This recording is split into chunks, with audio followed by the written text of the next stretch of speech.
my name's Carrie and I work here at Newark Museum in Leicester. Objects in museums often have unusual names.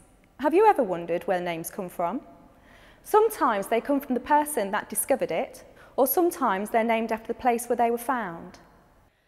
This is an object on display at Newark Museum. It's a fossil of a creature called an ammonite. What is it? Well, an ammonite is a creature that lived long ago, during the Triassic, Jurassic and Cretaceous period. They filled the world's seas and were very abundant. Ammonites became extinct along with the dinosaurs. This particular ammonite is called Microderoceras Birchi, and it was named after a mysterious man called Colonel Thomas Birch, who lived in Britain from 1768 until 1829. So who was Colonel Birch? Was he a gentleman or a soldier? Was he rich? Was he a collector or an explorer? Some of these answers can be found out through research. We know that he was a collector of fossils.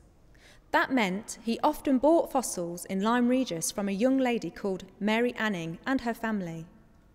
Mary was a fossil hunter. From a young age, she made her living scouring the beaches of Lyme Regis for fossils of mysterious creatures that had lived long ago. She grew to be known for her knowledge and expertise on fossils and where to find them. However, she was working at a time when women were not taken seriously in scientific circles. One of these was the Geological Society of London, which did not allow women members.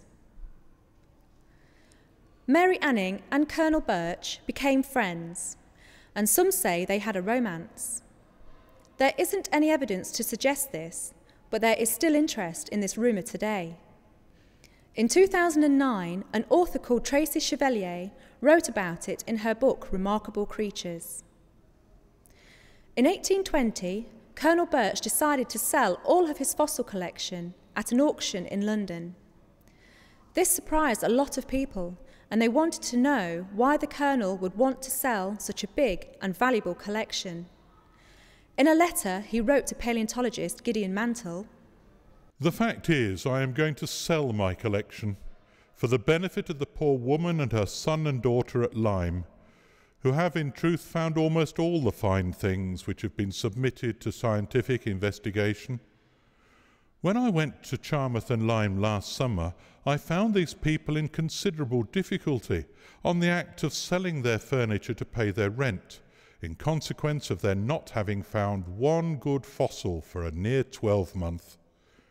I may never again possess what I am about to part with, yet in doing it I shall have the satisfaction of knowing that the money will be well applied."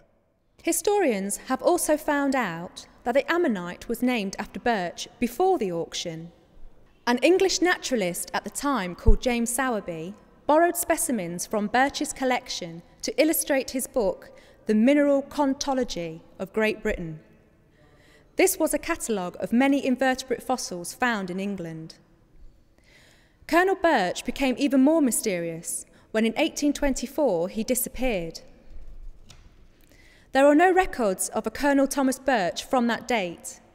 Historians have found out that he changed his name to Thomas James Bosville to inherit some money in Yorkshire. He lived as Bosville until he died in 1829. At the time of the auction, James Sowerby said that the Colonel Birch's generous method of disposing of his collection will long be remembered.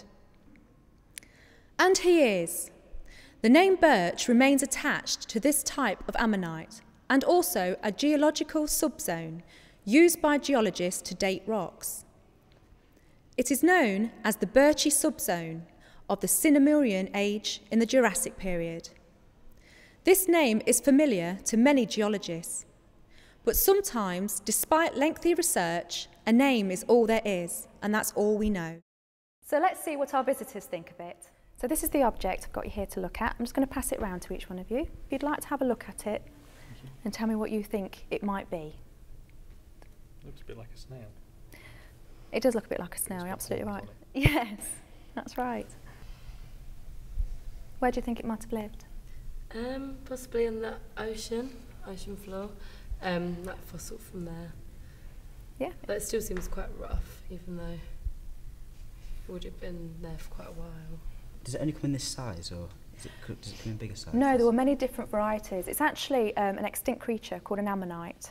Okay, and ammonites ranged in sizes from a little bit smaller than that up until about 6 foot in diameter. One has been found that large. And there are many different species. They're very useful for paleontologists and geologists alike because we can use them to date rocks.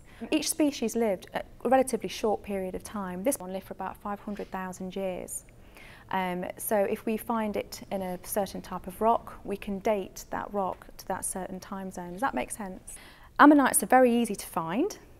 Okay, you can find them on beaches, places like Dorset, Lyme Regis, places like that.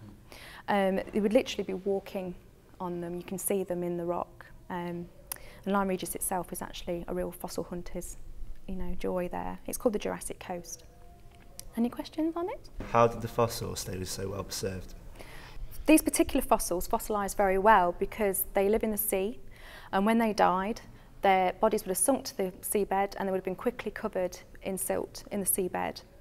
So they would have been covered very quickly, so they wouldn't have been eaten by predators or rotted away quite so quickly, or they wouldn't have any weathering either. Like, for example, if you have a dinosaur bone, to actually find a fossil of dinosaur bone is actually quite a rare find because it has it goes through the fossilisation process, but also you have weathering. We have environmental things to think about, the ground moving and volcanic eruptions, that kind of thing, weathering. You can look at something that's so old, such as this, which is 193 million years old, and you can link it to modern day creatures. So the past is the key to the present.